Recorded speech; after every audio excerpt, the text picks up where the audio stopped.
Let's start. Chapter 131 untitled chapter. अब तक आपने सुना। रुक्मणी जी कहते हैं, तुमने आकाश को बुलाने से मना क्यों कर दिया? क्या अब तुम्हें डर लग रहा है कि तुम्हारा झूठ पकड़ा जाएगा?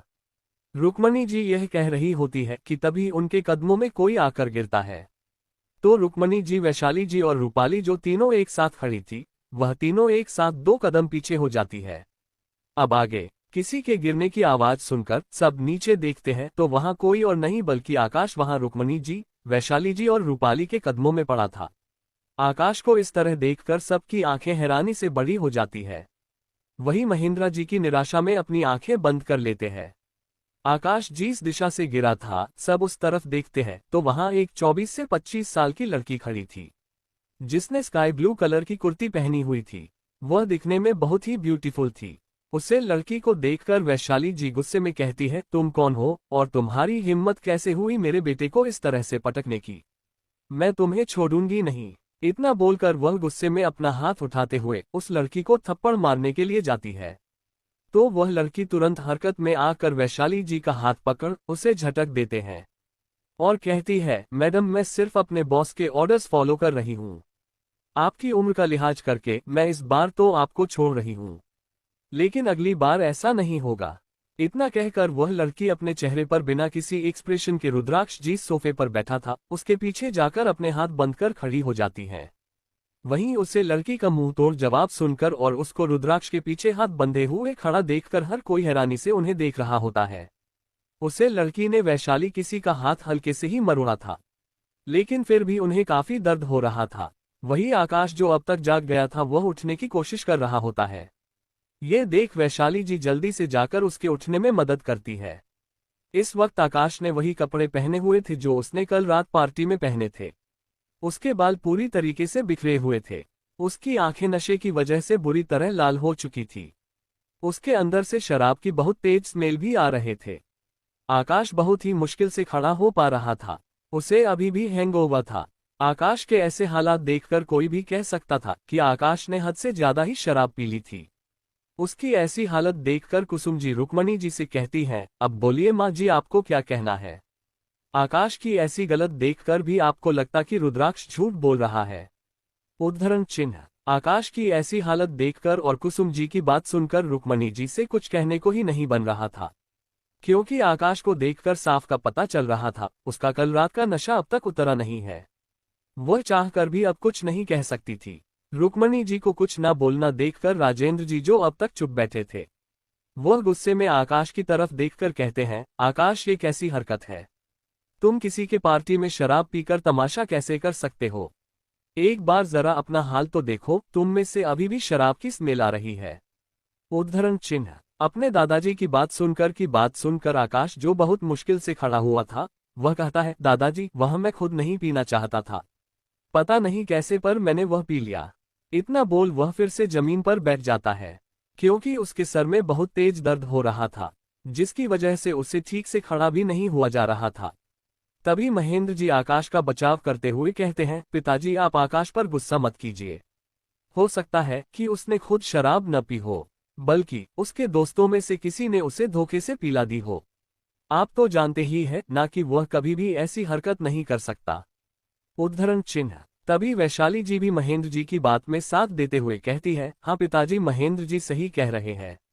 आकाश तो कभी शराब को हाथ भी नहीं लगता, जरूर उसे किसी ने धोखे से शराब पिला दी होगी, है ना आकाश? इतना बोल वह आकाश की तरफ देखने लगती है, जो अपना सर पकड़ के जमीन पर बैठा हुआ था।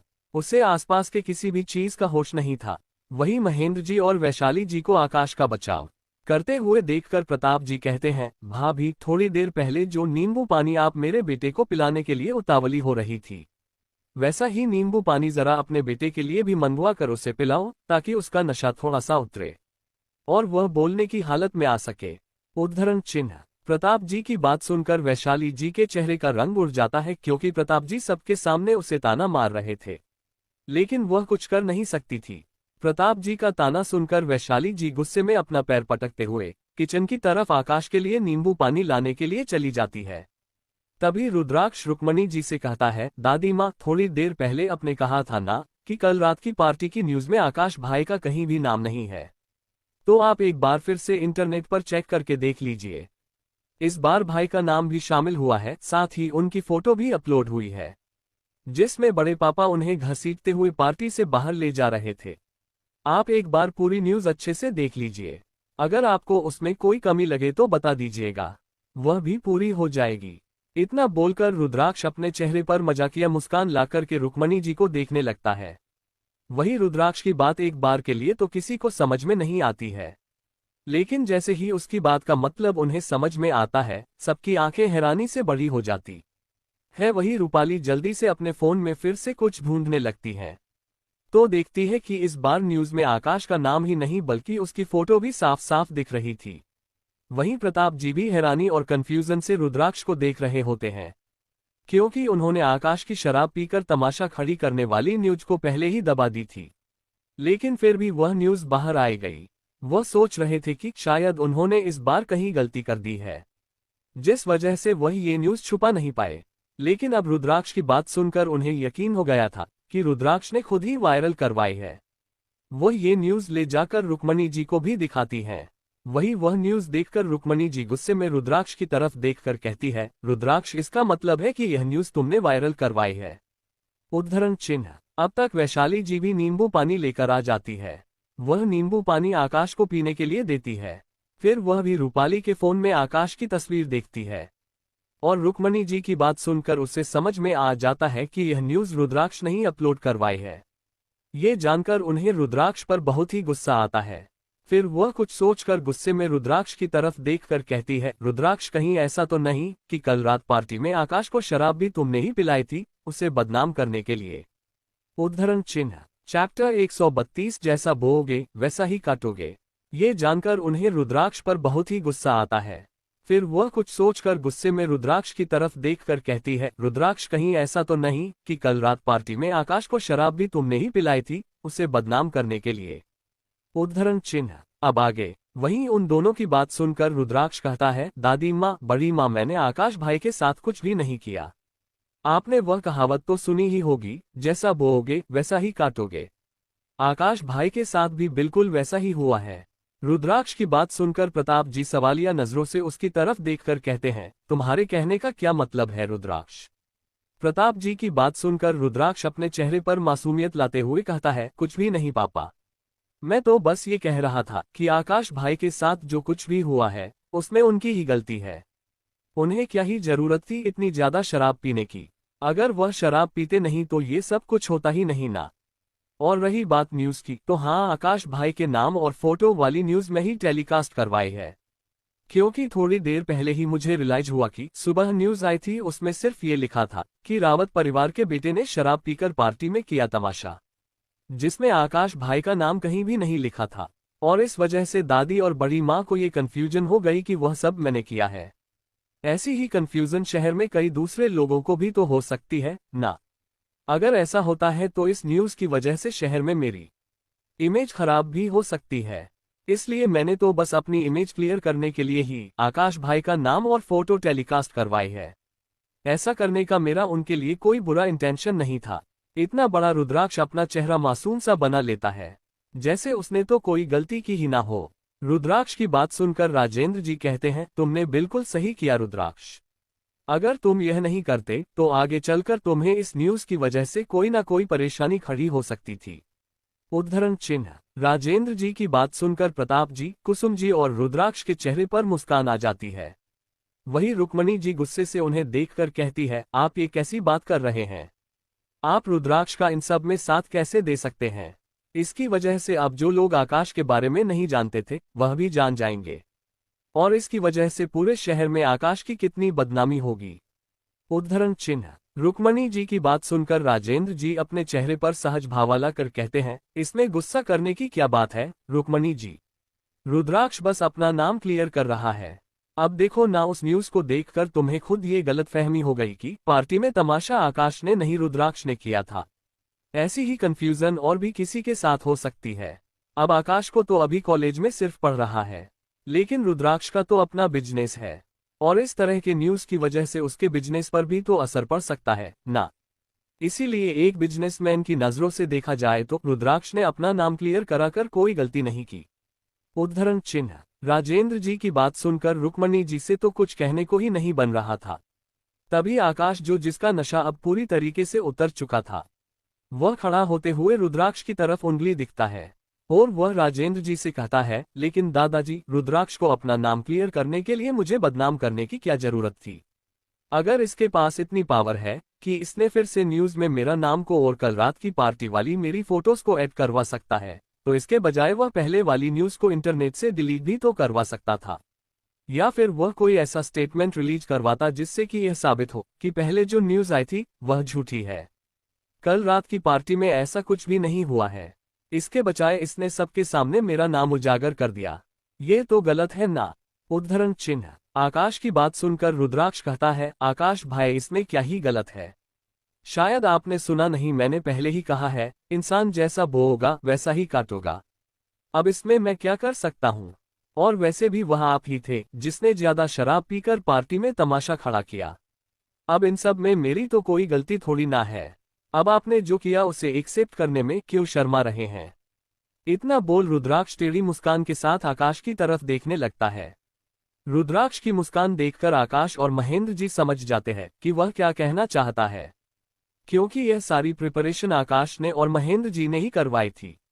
उन्होंने ही कल पार्टी में रुद्राक्ष को नशा देकर उसका तमाशा बनाने का प्लान बनाया था, और इसके लिए उन्होंने स्पेशली एक रिपोर्टर को भी हायर किया था जो इस न्यूज को दूसरे दिन टेलीकास्ट करे, ताकि रुद्राक्ष का नाम पूरे शहर में खराब हो जाए।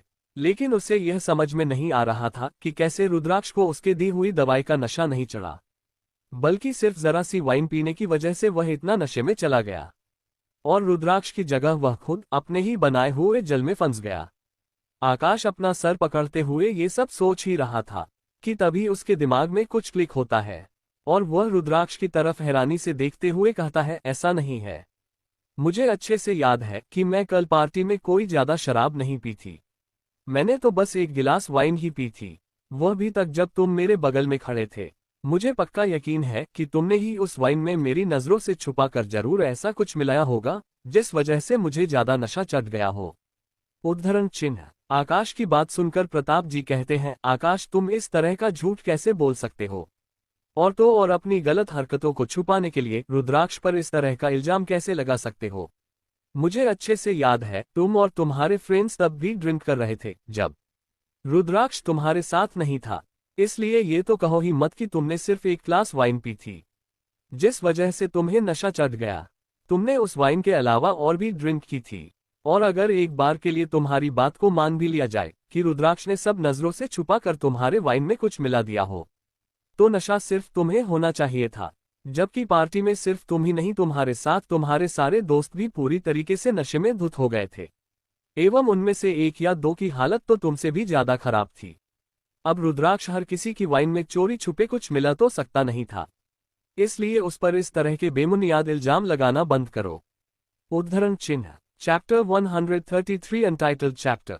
और अगर एक बार के लिए तुम्हारी बात को मान भी लिया जाए कि रुद्राक्ष ने सब नजरों से छुपा कर तुम्हारे वाइन में कुछ मिला दिया हो, तो नशा सिर्फ तुम्हें होना चाहिए था, जबकि पार्टी में सिर्फ तुम ही नहीं, तुम्हारे साथ तुम्हारे सारे दोस्त भी पूरी तरीके से नशे में धुत हो गए थे, एवं उनमें से एक या दो की हालत तो तुमसे भी ज्यादा खराब थी। अब रुद्राक्ष हर किसी की वाइन में चोरी छुपे कुछ मिला तो सकता नहीं था, इसलिए उस पर इस तरह के बेबुनियाद इल्जाम लगाना बंद करो। उद्धरण चिन्ह। प्रताप जी की बात सुनकर आकाश कहता है, पर अंकल। आकाश आगे कुछ कहता उससे पहले ही महिंद्रा जी आकाश को एक चांटा मारते हैं और गुस्से में कहते हैं, अब बस करो आकाश, आगे कुछ भी मत कहो। तुम्हें मैंने जितनी आजादी दी तुमने उसका गलत फायदा उठाया। अब चुपचाप अपने कमरे में जाओ और रेडी होकर कॉलेज जाओ। उद्धरण चिन्ह। प्रताप जी की बात सुनकर महेंद्र जी को लग रहा था कि जरूर प्रताप जी को और रुद्राक्ष को उनकी और आकाश की चाल का पहले से ही पता था, इसलिए वह आकाश को और ज्यादा बहस नहीं करने देना चाहते थे। उन्होंने उसे थप्पड़ सिर्फ आकाश को बचाने के लिए ही मारा था, क्योंकि अगर आकाश आगे कोई बहस करता तो यह उन्हीं के लिए बुरा होता। महेंद्र जी के थप्पड़ मारने से आकाश को बहुत बुरा लगता है, क्योंकि महेंद्र जी ने उसे कभी भी थप्पड़ नहीं मारा था। वही वैशाली जी और रूपाली को भी महेंद्र जी का आकाश को थप्पड़ मारना अच्छा नहीं लगता। इसीलिए रूपाली कहती है, पापा आप भाई को क्यों मार रहे हैं? उनसे इस बार गलती हो गई। वह आगे से ऐसा कुछ भी नहीं करेंगे। रूपाली की बात सुनकर महेंद्र जी गुस्से में रूपाली को देखते हैं और उसे आंखों से ही चुप रहने का इशारा करते हैं, तो रूपाली पर चुप हो जाती है। फिर महेंद्र जी राजेंद्र जी की तरफ देखकर कहते हैं, माफ करना पिताजी, इस बार आकाश से गलती हो गई, लेकिन मैं इसे अच्छे से समझा दूंगा। वह आगे से इस तरह की गलती दोबारा ना करे। उद्धरण चिन्ह। महेंद्र जी की बात सुनकर राजेंद्र जी कहते हैं, हाँ तुम्हें उसे समझाना तो चाहिए ही, लेकिन उसने गलती की है तो सजा तो उसे मिलेगी ही। इसीलिए उसकी सजा यह है कि आज से वह सिर्फ कॉलेज जाएगा और कॉलेज से सीधा घर आएगा। इतना ही नहीं, अब से उसका उसके दोस्तों के साथ दिन भर घूमना फिरना भी बंद है, और उसे पॉकेट मनी भी अब सीमित ही मिलेगी, जिसका उसे पूरा हिसाब घर पर देना होगा। अब उसे पहले की तरह अनलिमिटेड पैसे खर्च करने के लिए नहीं दिए जाएंगे, समझे? इतना बोल वह चुप हो जाते हैं। राजेंद्र जी की बात सुनकर महेंद्र जी बस हमें अपना सर हिला देते हैं। तभी रुद्राक्ष अपनी जगह से खड़े होते हुए कहता है, वैसे अगर आज की फैमिली मीटिंग खत्म हो गई हो तो मैं चलता हूँ। आज मुझे कॉलेज थोड़ा जल्दी जाना है, क्योंकि मुझे कॉलेज में रेवा की 1 वीक की लीव के लिए अप्लाई करना है। इतना बोल वह बिना किसी पर ध्यान दिए ऊपर की तरफ जाने लगता है। रुद्राक्ष जा रहा होता है तो उसके पीछे खड़ी वह अनजान लड़की भी रुद्राक्ष के पीछे ही जाने लगती है। तभी राजेंद्र जी का ध्यान उस लड़की पर जाता है जो आकाश को उसके कमरे से घसीटकर हॉल में लाई थी। उसे देखकर राजेंद्र जी कहते हैं, रुद्राक्ष ये लड़की कौन है और क्या तुम इसे जानते हो? क्योंकि यह जब से आई है तब से तुम्हारे पीछे ही खड़ी है। राजेंद्र जी की बात सुनकर रुद्राक्ष, जो अब तक सीडीओ तक पहुंच चुका था, वह पीछे पलट कर एक नजर उसे लड़की को देखता है। फिर राजेंद्र जी को देखकर कहता है, दादाजी इनका नाम साक्षी दी है और इन्हें रेवा ने अपॉइंट किया है माही की सेफ्टी के लिए।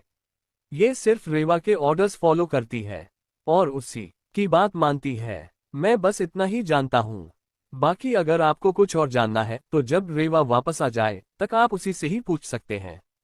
उद्धरण चिन्ह। फिर वह रुक्मणी जी और वैशाली जी की तरफ देखकर कहता है, और हाँ, इन्हें मैंने आकाश भाई को लाने के लिए इसीलिए कहा था क्योंकि मुझे अच्छे से पता था कि कल रात के नशे की वजह से आकाश भाई खुद से चलकर तो नहीं आ पाएंगे और हमारे घर के सर्वेंट उन्हें यहाँ उस हालत में लेकर नहीं आएंगे। इसलिए मैंने इन्हें आकाश भाई को नीचे लाने के लिए बोला था। इतना बोल रुद्राक्ष कोई कुछ कहे उससे पहले ही वहां से तेज कदमों से चला जाता है। वह लड़की भी रुद्राक्ष के पीछे पीछे ही चली जाती है। रुद्राक्ष सीधा अपने रूम में जाकर सीधा बेड पर लेट जाता है। तभी उसके फोन में नोटिफिकेशन आता है जिसे ओपन करके देखता है और स्माइल करके करने लगता है। कुछ देर यूं ही मैसेज पर बात करने के बाद रुद्राक्ष तैयार होकर कॉलेज के लिए निकल जाता है। नहीं, साक्षी वहां से माही के रूम में चली जाती है। तभी कुसुम जी भी उसके पीछे पीछे माही के रूम में आती है और उसे स्कूल के लिए रेडी करने लगती है।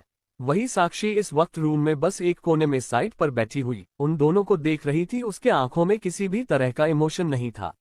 ये बात कुसुम जी पर नोटिस कर लेती है, लेकिन वह कुछ कहती नहीं है। वह मही को रेडी कर नीचे ले आती है। अब तक सब ब्रेकफास्ट के लिए तैयार होकर आ गए थे। राजेंद्र जी हमेशा की तरह अपनी हेड चेयर पर बैठे हुए थे। वहीं प्रताप जी ठीक उनके सामने वाली चेयर पर बैठे हुए थे। रुक्मणी जी राजेंद्र जी के बगल वाली चेयर पर नाराजगी लिए बैठी हुई थी। वहीं आकाश अपना सर झुकाकर बैठा हुआ था। उसे मन ही मन रुद्राक्ष पर बहुत गुस्सा आ रहा था, लेकिन वह कुछ कर नहीं सकता था। ऐसा ही हाल वैशाली जी, महेंद्र जी और रूपाली का भी था। थोड़ी देर में कुसुम जी ब्रेकफास्ट लेकर आती है और सबको ब्रेकफास्ट सर्व करने लगती है। तभी रुक्मणी जी कहती है, मीना कहाँ है? क्या वह अब तक बाहर से आई नहीं? उसकी बात सुनकर रुद्राक्ष, जो आराम से ब्रेकफास्ट कर रहा था, वो एक गहरी सांस लेता है। फिर रुक्मणी जी की तरफ देखकर कहता है, अरे हाँ दादी माँ, मैं तो आपको बताना ही भूल गया। दरअसल अब से मीना यहाँ काम नहीं करेगी। कल रात उसे यहाँ से निकाल दिया गया है। रुद्राक्ष की बात सुनकर हर कोई कंफ्यूजन में उसे देखने लगता है, क्योंकि मीना रावत मेंशन की हेड सर्वेंट थी। रावत मेंशन के सारे नौकर उसके अंदर ही काम किया करते थे। तभी वैशाली जी रुद्राक्ष की तरफ देखकर कहती है, रुद्राक्ष, मीना यहाँ काम करेगी या नहीं इसका फैसला करने वाले तुम कौन होते हो? तुम्हारी जानकारी के लिए बता दूं कि मीना को यहाँ तब से कम कर रही है जब से मेरी यहाँ शादी हुई है। उसे मेरे मायके से यहाँ भेजा गया था मेरा और मेरे परिवार का ख्याल रखने के लिए। तो तुम कौन होते हो उसे यहाँ से निकलने वाले? उद्धरण चिन्ह। Chapter 134 untitled chapter. रुद्राक्ष की बात सुनकर हर कोई कंफ्यूजन में उसे देखने लगता है, क्योंकि मीना रावत मैंशन की हेड सर्वेंट थी। रावत मैंशन के सारे नौकर उसके अंदर ही काम किया करते थे। तभी वैशाली जी रुद्राक्ष की तरफ देखकर कहती है, रुद्राक्ष, मीना यहाँ काम करेगी या नहीं इसका फैसला करने वाले तुम कौन होते हो? तुम्हारी जानकारी के लिए बता दूं कि मीना को यहाँ तब से कम कर रही है जब से मेरी यहाँ शादी हुई है। उसे मेरे मायके से यहाँ भेजा गया था मेरा और मेरे परिवार का ख्याल रखने के लिए। तो तुम कौन होते हो उसे यहाँ से निकलने वाले? उद्धरण चिन्ह। वैशाली जी की बात सुनकर रुद्राक्ष कहता है, देखिए बड़ी माँ, पहली बात तो यह है कि मीना को यहाँ से मैं नहीं निकला, रेवा ने निकाला है।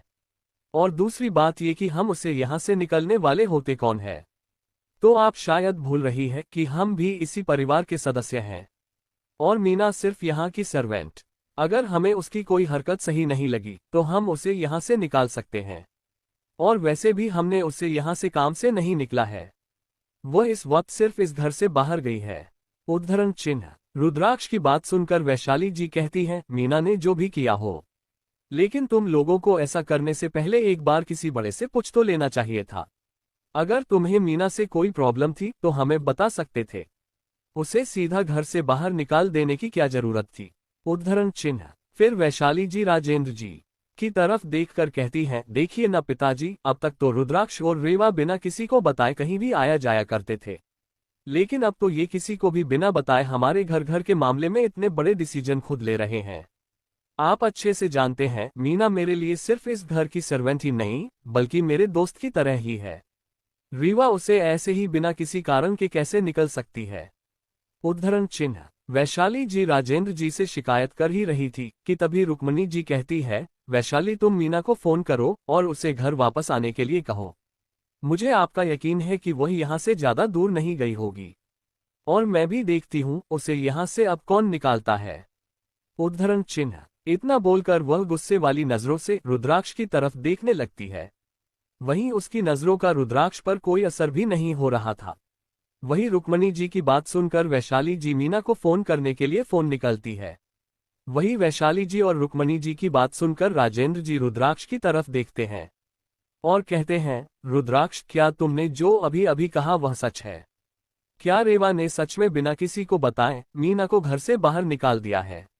राजेंद्र जी की बात सुनकर रुद्राक्ष कहता है, हाँ दादाजी, ये सच है। उद्धरण चिन्ह। रुद्राक्ष का जवाब सुनकर राजेंद्र जी कहते हैं, क्या मैं जान सकता हूं कि उसने ऐसा क्यों किया है? राजेंद्र जी की बात सुनकर रुद्राक्ष कहता है, क्योंकि उसने मही को चोट पहुंचाने की कोशिश की थी। उद्धरण चिन्ह। रुद्राक्ष की बात सुनकर हर कोई उसकी तरफ देखने लगता है। नहीं, प्रताप जी भी जो चुपचाप अपने ब्रेकफास्ट कर रहे थे, उनके हाथ अपनी जगह पर ही रुक जाते हैं और वह एक नज़र रुद्राक्ष की तरह सवालिया नजरों से देखने लगते हैं। वही कुसुम जी भी रुद्राक्ष की तरफ हैरानी से देखते हुए कहती है, मही को चोट पहुंचाने की कोशिश की थी, इससे तुम्हारा क्या मतलब है? इतना कहते हुए वह अपनी जगह से खड़ी होकर मही के पास उसकी चेयर के पास बैठ जाती है और उसे ऊपर से नीचे तक देखने लगती है। वही मही जो आज थोड़ी सी गुमसुम थी और बस चुपचाप अपना ब्रेकफास्ट कर रही थी, अपना नाम और मीना का नाम सुनते ही वह थोड़ा सा परेशान दिख रही थी। कुसुम जी ने ये अब तक नोटिस नहीं किया था क्योंकि वह पहले से ही काफी थकी हुई थी और सुबह सुबह रुक्मणी जी ने घर पर बहुत बड़ा ड्रामा क्रिएट कर दिया था, जिस वजह से उनका किसी भी चीज में ध्यान बिल्कुल भी नहीं लग रहा था। तभी वैशाली जी, जो रुद्राक्ष के कहने का मतलब अच्छे से जान गई थी, वह थोड़ी सी डर जाती है, क्योंकि वैशाली जी के कहने पर और उनके सपोर्ट के कारण ही मीना हमेशा मही को परेशान किया करती थी। कुसुम जी माही को ऊपर से नीचे तक देखने लगती है और उससे पूछती है, मही बेटा, क्या आप ठीक तो हो? रुद्राक्ष भाई ने कहा कि आपको मीना आंटी ने चोट पहुंचाने की कोशिश की थी, क्या ये सच है? कसम जी की बात सुनकर मही एक नजर रुद्राक्ष को देखती है, फिर कुसुम जी को देखकर अपना सर हाँ में मिलती है और कहती है, हाँ, मीना आंटी ने कल मुझे मारा था और मुझे खाना देने से भी मना कर दिया था। वह कई बार ऐसा करती है जब आप और पापा घर पर नहीं होते। इतना बोल उसकी आंखों में आंसू आ जाते हैं। उसके आंसू देखकर कुसुम जी माही को अपने गले से लगा लेती है और उनकी आंखें भी भर आती है। तभी रुद्राक्ष कहता है, माँ, ये पहली बार नहीं हुआ है, मीना अक्सर मही के साथ इस तरह का व्यवहार किया करती है। उद्धरण चिन्ह। रुद्राक्ष की बात सुनकर कुसुम जी उसकी तरफ दिखती है उनकी आंखों में इस वक्त आंसू और कंफ्यूजन दोनों थी। रुद्राक्ष उनकी हालत समझ रहा था, इसलिए वह आगे कहता है, माँ आप जब भी बाहर जाती हैं या किसी काम से घर पर नहीं होती, और पापा भी जब नहीं होते, तब आप ज्यादातर मीना को या किसी सर्वेंट को मही का ख्याल रखने के लिए कहते हैं। और इस बात का फायदा उठाकर मीना और घर के कुछ सर्वेंट मही को परेशान करते हैं, उसे बुरा भला भी कहते हैं, और उसे भूख लगने पर खाना भी नहीं देती। अगर मही उनकी बात का विरोध करती है तो कभी कभी उसे मरते भी है। उद्धरण चिन्ह। नहीं, रुद्राक्ष की बात सुनकर प्रताप जी गुस्से से अपनी चेयर से खड़े होते हैं। फिर रुद्राक्ष की तरफ देखकर कहते हैं, मेरे ही घर में है मेरी बेटी को परेशान किया जाता था और मुझे पता ही नहीं चला। आखिर यह कब से चल रहा था। उद्धरण चिन्ह। इतना बोल वह मही के पास जाते हैं और उसके गालों पर से आंसू साफ करते हुए कहते हैं, मही बेटा, आपको अगर घर में मीना इस तरह से परेशान करती थी तो आपने कभी मुझे बताया क्यों नहीं?